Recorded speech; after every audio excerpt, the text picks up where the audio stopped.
We guide you through how to check if your iPhone is refurbished or new or replacement.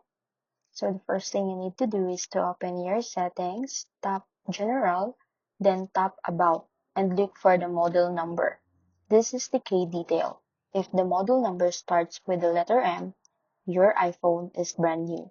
If it starts with F, that means it's a refurbished unit, usually restored and resold by Apple or certified seller. If it starts with N, it indicates a replacement device, often provided by Apple as a service unit.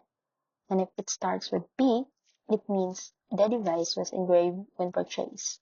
Next, double-check the serial number in the same section and visit Apple's official coverage website to confirm warranty details and device status.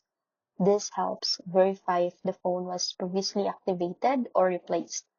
Always compare these details before buying or selling iPhone to avoid surprises and make sure you are getting exactly what you paid for.